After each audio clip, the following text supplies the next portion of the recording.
We're speaking with Jordan Pascucci from the University of Pennsylvania. And now we're going to ask Jordan to go through each piece of the application and tell us a little bit about how the University of Pennsylvania uses those pieces in the evaluation process. So Jordan, let's start with the quantitative side of things. Maybe you can tell us a little bit about what you look at and what you're looking for when you review academic documents. When it comes to academic documents, we're looking for authenticity first. We're looking at a student's transcript, and we would like it both the original and the official translation. So if it's coming to us from a different language, you would get that translated, but we also expect the original as well. What we're looking for is, performance in whatever the system means in the context of your specific school and education system. So we understand that there's different countries where internal markings are used more as motivators, and so they're going to appear lower, and that it's really the national examination that's going to carry the most weight. All of that is fine. We are fortunate that we have a long history of bringing students from all over the world, and so our team is really well versed in education systems from everywhere, and we'll always reach out to you or your school directly with further questions. So primarily, we're looking for the originals, we're looking for the translations, and then we're looking for any national examination that would be required, whether it's your IGCSE results in an A-level system, whatever system of education that you're coming from, and if there are predicted results that would be part of that as well, we're going to ask for that. So we're asking for your school to give us an indication of what you're expected to earn on your school leaving examinations, on your national examinations, or whatever might be required in your system. Okay, so similarly, when you look at English language proficiency testing, what is it that you look for? We're looking for consistency when it comes to English language proficiency testing. We do recommend that students applying to Penn have an internet-based TOEFL score of 100 or higher, but it's not just simply of reaching that number, it's about the consistency between the different breakdown subject areas. So if a student had a very low score in speaking or listening or reading, sometimes that would be of a little bit concern for us, and we would really question why one section was so much lower or higher than another. So we're looking for students to just demonstrate that they would be able to keep up in a fast-paced English-speaking learning environment, and that's one of the things that we'll look to in addition to any grades that you might have in English, plus obviously your SAT or ACT. You just mentioned either the SAT or the ACT. Penn requires students to submit testing, and they will accept either the ACT plus writing or the SAT plus 2 subject tests. Correct. Does Penn have a preference? There's one versus no the preference. other? No, there's no preference at all. I think that a student would just have to give themselves enough time to experiment. Sometimes you'll find that you respond very differently to the different styles of tests, but there's no preference. So when it comes to test scores, how does Penn use the test scores as part of the evaluation process? Sure. So the test scores, I'll be honest with you that obviously it's the one piece of the application that's probably telling us the least, or at least the least interesting information about an applicant. But it is one of the universal truths that all applicants will submit this one same piece of information. So with so many different grading systems around the world, grading scales, ways of measuring performance, this is at least one consistent standard that applies to every person in the applicant pool. So we're really looking at it as a continuation or building off of your academic record over time. That's what we're going to look to first, is what you've been doing in your education system, those grades over time. But this is usually, we're looking for students to score somewhere in the range of what would probably be appropriate for their pre-existing academic record. We're very aware of cultural differences, of differences that might exist in various parts of the world, and so we definitely are evaluating everything with a cultural lens applied to it, and the same is true when it comes to the standardized tests. Again, that consistency piece can sometimes be key, so if we suspect, that a student has one section that's much higher or lower than another, we're going to look at that lower section and we're going to try to piece together why that might be the case for that student. So Penn is one of a relatively small number of schools that requires SAT subject tests for students who took the SAT reasoning test. How does Penn use the subject tests, again, in the evaluation process? The subject tests can have a few different roles to play in an application. One is that we actually see that international students will tend to score better on the subject test sometimes than they might the overall reasoning examination, because it allows them to focus in on a particular topic that might be a particular strength of theirs. The other piece is for something specific or a more quantitative field like engineering. If a student hasn't taken physics recently or doesn't have any grades yet in physics, that maybe their last year is the year that they're taking physics, taking a subject test in physics is a way for that student to demonstrate knowledge or proficiency that might not otherwise be present in their application. So occasionally you'll see students wisely use subject testing to demonstrate proficiency in areas related to an academic subject that they might not otherwise have established in their application. Jordan, you mentioned that Penn is part of the Common Application, and as part of the Common Application, all students have to submit an essay. Yeah. In your opinion, what makes a good essay? I'll share a few pieces of advice that I hope students will find helpful. I often find that they approach the essay wondering, what does a college want to hear? The real question that you have to ask is, what is it that you want to say? It's not, there's no wants on our end except to get to know you better. And if you think about all of the pieces of the application, there's very few parts that are left completely up to you. Everything else is either numbers or already decided or coming in from other people, but this is where you have the real opportunity to shape your first impression and the impression that you're going to leave with the admissions committee. In our committee-based admissions process, we use a student's words and information for and against them. And so we can't make assumptions. We're going by exactly, what it is that you're sharing with us. Students feel a lot of times, I think, burdened about finding the right topic. And it's not so much the topic, it's again, what is the point, what you're trying to convey. And sometimes the simplest ideas are the ones that help us understand the most what kind of roommate you would be, what kind of classmate, which is really what we're trying to glean from that part of the application. The last piece of advice is, I know that a lot of well-intentioned guidebooks or advice that you might get from other people tend to steer students toward topics that make students all sound the same. You can imagine that every student has been influenced by a character in literature or by an event or another person. And so students will write wonderful essays about how much maybe a grandparent meant to them or a teacher. But at the end of that, we learn so much about a grandmother, but we don't learn actually about the student who's applying to college. And so sometimes it's helpful that when you get to the end of the essay, if you can summarize your main point in one sentence and then add the phrase, and that's why I should be admitted to your university, it can help see if you're on the right track. So if the main point of your entire college essay is, my grandmother was a wonderful person, and that's why I should be admitted to your university, you can kind of see that that's not going to be as useful to the admissions committee as you intended it to be. The last and final thing that I'll say about that is, stick with what's comfortable for you. It's not the time to reinvent yourself.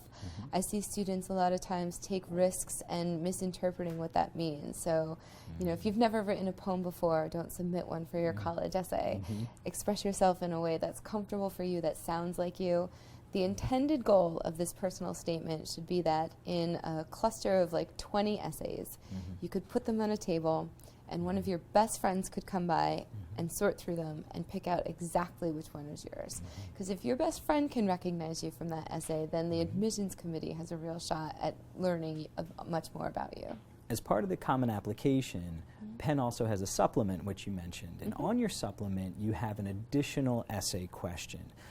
In that essay question, you ask, The admissions committee would like to learn why you are a good fit for your undergraduate school choice: College of Arts and Sciences, School of Nursing, the Wharton School, or Penn Engineering. Please tell us about specific academic, service, and/or research opportunities at the University of Pennsylvania that resonate with your background, interests, and goals. So, what are you hoping to learn from this question? So what we're hoping to get out of our supplemental question is a sense of what the student can see themselves having an impact in or with at Penn. Anything that excited them to apply in the first place, why they chose the undergraduate school or program that they did. We want to know that this is a thoughtful application, and we want a student to share with us that thought process that they went through in choosing to apply to Penn and how they can see themselves there. We're looking for students who you get the sense that they would just hit the ground running, so to speak, once they got to campus. And we definitely want students who are very intentional with their application. So this should never, you know, again, going back to the essay, the idea that this has to be specific and there has to be a reason for every school that you're applying to. This essay especially, you cannot send a supplemental essay to the same schools. You can't write one supplemental essay and send it to like 10 different schools. We see students try to do that every year. There's constantly students who sometimes don't even take out the other universities' names when they send it. And so it's just that idea of, obviously that's not the most thoughtful or put together case for why you should be part of this incoming class. So with all the hard work that's going to go into this application, don't let it fall down at this moment would be my piece of advice, is that I see a lot of students who don't treat this part, this supplemental question, with the same care that they've given to all of these other years of hard work and pieces of the application, whereas really this is what is going to help bring you to life for the admissions committee. So in the evaluation process at Penn, how important are these essays? These essays are critical because you can imagine that there's really no other way for us to hear directly from the applicant. It's what fills in all the rest of the, fills in the picture, so to speak. It really helps make things clear. It adds the color. It's the whole, it's the way that you can finally bring someone to life, I think is the best way to put it. And we use, we can hear the excitement, the nervousness, the anxieties of being 16, 17, 18, and that's what we really look forward to. We don't expect these essays to convey a polished, already established person. We don't expect them to sound like a resume for a job. We very much expect them to sound like a person who's on the brink of a very exciting time in their life, and we look forward to these essays for that reason. Along with the 4 colleges at Penn, there are also some dual degree and specialized programs. And if a student is applying to one of those specialized programs, they're asked to write an additional essay. So that would be a third essay. How different is the admission process for one of these specialized programs compared to what we've already discussed? So at Penn, we have the 4 undergraduate schools, and that creates unique opportunities for us to create partnerships between the schools. Students who get here as single degree students do have the option to pick up a second undergraduate degree at another point, multiple minors or concentrations across the university. But also, we've identified unique intersections of fields that are important to society or solving creative problems at this time that students can apply directly as incoming first-year students. So these coordinated dual degree programs, they allow students to graduate with 2 undergraduate degrees. We ask for a third essay that helps us understand why the student thinks that they would be a particular fit for this specialized program. The coordinated dual degrees have smaller class sizes, so they're admitting only 10, 15, 20, maybe 40 students in some cases. So the community that they're creating is much more specific and really asks students to think about the intersection of fields. So it's not simply, I enjoy international relations and I enjoy business, or I enjoy engineering and I'm interested in entrepreneurship and management. It's why these two fields together are going to be critical for your success and your studies as a student. So from these additional essays, we're really trying to get at students articulating to us that they understand this intersection of knowledge. When we discussed your requirements, you mentioned that Penn requires 2 academic letters of recommendation. What makes a good letter of recommendation, and how are the letters used in the review process? Mainly, we're looking at letters of recommendation as somebody to validate that a student is capable of higher level academic work. Because students are going to be asked to work closely with faculty when they get here, it's good to see that a student had that strong working relationship with teachers prior. So we're going to ask sort of, what kind of student were you? Were you involved? Were you engaged? Helping us understand, you know, did you raise your hand? Did you contribute? If you were absent, would they have noticed? So what kind of impact are you already having in the classroom is usually a really useful thing for us to find out from those letters. From a student standpoint, my advice is always tell your recommenders why you're choosing them. Let them know why you'd like them to write for you, where it is that you're applying, and the things that you're interested in. And that will help them really gauge, A, are they able to do this for you? You always want to ask in person. You need to see the reaction. You need to understand if they have the time to do so. And it will also help them understand what your aspirations are so that they can make it a little bit more specific to you.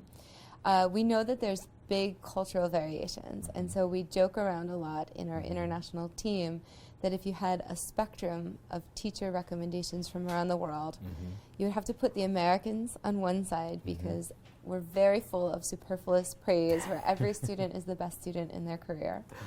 And then on the other side, I think that you would probably have to put French teachers or teachers at lycées around the world. They tend to be very rigid and not really, you know, they're a little bit stingier with their praise. And then somewhere in the middle, I would probably say teachers from British systems because they're very matter of fact. And then everyone else around the world sort of fills in on either side of that spectrum. So we're very aware of that. So you don't have to, you know, what we want it to be, again, is authentic. We want it to be, you know, actually coming from your teacher. We want it to sort of capture their real sense of you in that environment. So when a student gets a letter and submits them as part of the application, how important are they in the decision process? Having input from your current academic environment and people know you from a classroom setting is really important to us. So we are very curious to hear if it's gelling with the impression that we're getting of you from other parts of the application. We want to know if there's anything that they can bring to light that's new, anything that they've raised that we should pay attention to. And they really help us with that consistent image of this applicant and who is it that we're being introduced to and who's on the other side. So they're really critical in helping to fill in those pieces, especially from an academic standpoint.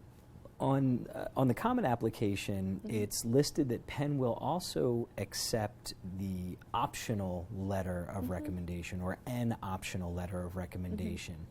How is the optional letter used, and when should a student submit the optional letter, and when should they maybe just let that go?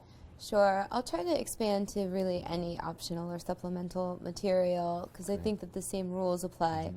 An optional letter should only be used if it's conveying something that is not otherwise found in your application.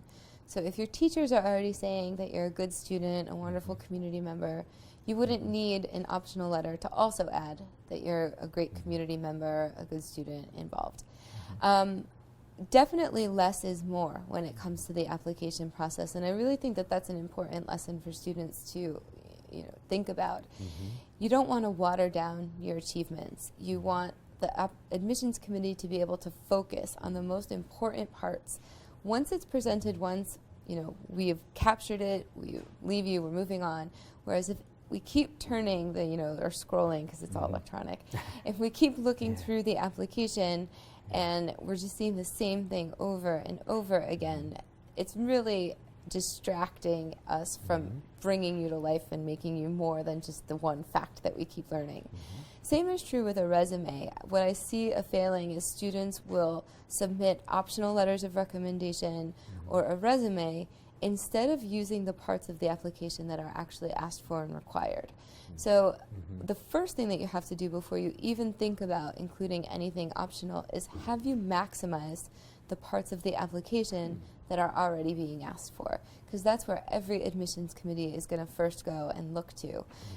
If you find that from the pieces of the application there really was something important about you that you could not get across there, that's when optional or supplemental material comes in, but only then. So Penn does not officially require an interview as part of the application process, but some international applicants will be invited to interview with a Penn graduate. If a student interviews, how will that interview be used in the evaluation process, and what should a student expect from an admissions interview? That's a great question. So Penn has made a commitment to every year increasing the number of students that we are able to offer interviews to. We hope to someday get to 100% coverage. Every year that grows up significantly thanks to our extensive alumni network. What it means, though, is that you may or may not get contacted, and it has nothing to do with how viable your application it is. It strictly has to do with the availability of alumni in your area, or the availability of alumni to be able to conduct maybe a virtual interview with you, the time frame, the number of applicants, all of those things, but it has nothing to do with your potential decision. So our alumni, they will reach out to students in one of two ways typically. One is to schedule an in-person interview or to invite them to an in-person setting. And the other might be to have a Skype interview, or if Skype wouldn't be possible, then finding some other way to connect, whether it's through the phone or GChat, whatever it might be. So our interviewers are constantly reaching out to students, and the interviewer that you speak with may or may not be from a similar geographic area, and they may or may not be from a similar area of study that you're interested in. But that's okay. We see it as a great opportunity for two people to have a conversation about a university that hopefully they're both excited about. The number one thing for applicants is to come prepared with a question, or with an answer to the question, why did you apply to Penn? I know it sounds silly again, but it really is true. You know, as students to be able to talk about that in a thoughtful way. This is not a formal interview. This is not, you know, like an Oxbridge interview or a job interview or anything like that. This is much more informal, but trying to remember that you're leaving an impression, and these alumni are going to report back to us this impression that they've received. They'll try, you know, we understand the nerves, but try to not be nervous about it. This really is just an opportunity for you to express yourself in a different medium than through the writing that you've already included with the application. To me, I think a good question to ask at an interview is, you know, what are you most proud of about your Penn experience? Because it can sometimes help open up a whole new channel for the alumni to really talk about things that matter to them, ways that they connected with the campus that maybe you hadn't considered before as an applicant. And definitely, last but not least, is, you know, make sure that you're on time, make sure that it's, you know, that you're going into it prepared, but not over-prepared. So definitely no need to show up with a resume. I think I see a lot of students show up and talk a lot about aspects that are already included in their application. They feel like they have to catch this person up to speed on their application. Avoid that temptation, because then what happens is that the interviewer is only able to report back on things we already know. What we're looking to the interviewer for is answers to the question of, what do you think the student would be like at Penn, and what are they like? How did you enjoy the conversation? So it's definitely based on things that are much more relaxed, more like having a conversation with a friend, and we're trying to incorporate their feedback to add to the impression that we've already come to as an admissions committee. So is this in line with the impression that we've already sort of put together from the application? Is there something new that was raised? Is there a different dimension that came out? And it's just added as one additional piece of information. As a Common Application school, students will be prompted to submit the school forms that you talked about before as part of submitting their online application. How do you use the school forms during the evaluation process? The school forms are really helpful in establishing the context of your performance within the larger school environment that you've been in. So it's an opportunity for, counselor, headmaster, school official, whoever will be filling these out on your behalf, to help us understand anything that's specific about the system of education, the way that the curriculum is offered, the way that the examinations have been administered, the availability or lack thereof of activities in your school. All sorts of things can come out through these school forms, and that's what we're really looking for, is helping us understand your specific school environment and the opportunities that are available there, as well as what does a strong performance mean within your school environment. So do you have any advice for students who don't have someone who's called a quote-unquote school counselor, or maybe not even someone who's fluent in English to fill those forms out? I do. I would definitely suggest starting with Education USA as a resource, because there's offices all over the world. Their staff is very knowledgeable about how to approach these forms, how to work with your school directly. The key here is that I just want to emphasize that there's a whole range of free help. So whether it's calling the university or college that you're applying to directly, writing them with questions, visiting their websites, Education USA, these are all wonderful places to start that can really get you going in the right foot. And from there, somebody who should be able to help identify. A lot of times I see students use English teachers, if that's somebody in the school environment that's the most comfortable, or that can help with translation and that can help bringing the application together. But the key is that you have to use someone from your school. These have to be coming directly from your school. So anything that our office can do, I'm sure that, again, Education USA, Penn, does not endorse a student using either an agency or an independent party to submit these on your behalf. So we need them to come directly from the school in order for it to be considered a complete application. Jordan, you probably hear this a lot, but the students that I work with they'll come to me and they'll say, my school wasn't like an American school. We don't have clubs or organizations or activities. So do your expectations for international students and their involvement, do your expectations differ for international students versus American students? Yes. I wouldn't even necessarily group it so large as international students. Our expectations differ for students, period, depending on the context of their environment. And so if you are attending a school or a system that has much more limited involvement, if it's not something that's culturally a norm in your society, that's completely fine. If you have family responsibilities, there's a whole host of reasons why students' experiences outside of the classroom will look different. And so we absolutely, are excited about variations.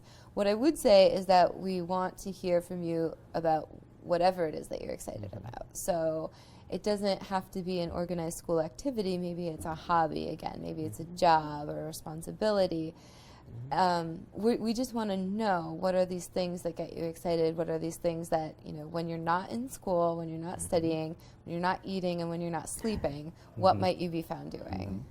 So Jordan, how do you use that information about what a student is involved in or what a student is excited about? And how important is that information in coming up with the application decision? It's important to help us understand what you might potentially bring to our campus. So what you might potentially get involved in, what particular talents or interests you might contribute, and what experiences you're bringing with you. We are excited about genuine passions. We're definitely weary about students who all of a sudden in the year leading up to their application created 20 different clubs. So it's that idea of consistency, of really, just genuinely what makes you excited. The Common Application has a funny instruction where it asks you to list these things in order of importance to you. And I think that's an important cue, because it's not necessarily the one that sounds the most prestigious, the one that has taken the most of your time. But the one that means the most to you might be something completely different. And from that, we can really understand what it is that makes you tick, what it is that you're going to bring here with enthusiasm. Something that's written about a lot that can sometimes confuse students is demonstrated interest. At Penn, do you use demonstrated interest in the evaluation process, and why or why not? No, we don't. There's a few reasons. One is that it would dramatically increase our, email load, our time, everything. That when you have over 35,000 applications, if every student was contacting and sending updates and all of those things, we wouldn't be able to actually even admit a class. So it's definitely, we do not track that at all. We know that different students have different resources. Only when a student genuinely has a question that cannot be answered from the website or other sources would it be appropriate to reach out. We love talking to students, meeting them on the road. We're happy to answer questions, when students have them. But the reality is that you can easily find the same information most of the time on our website or through a general inquiry.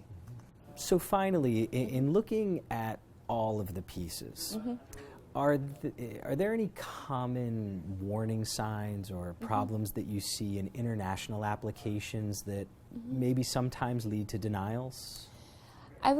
Speaking for Penn specifically, there's two things that I would mention. One is when there's just general inconsistencies where we can't really piece together an accurate picture of the student. So whether it's inconsistencies or questions about authenticity of documents, pieces of the application that just don't seem to match, and all of our detective work leads to dead ends. Anything like that just seems inauthentic or less than genuine can definitely raise red flags in the admissions process. The other piece is that for Penn, we do have the 4 undergraduate schools. We ask that question about why you applied to the undergraduate school or program you chose on our application, specifically so that we can understand that a student knows what they're getting into. So at Penn, sometimes we see students apply to the College of Arts and Sciences, but all they talk about is business. Well, you should have applied to the Wharton School of Business. Or we see a student, apply to engineering, but all they're talking about is physics in the College of Arts and Sciences. And so we just need to understand that a student has a sense of what Penn offers, of what they're getting into. And that can definitely be a little bit harder when you're coming from farther afield. So giving yourself time to research the website, to ask questions if necessary, definitely will help with that part. And we'll be right back with the final piece of our discussion with Jordan.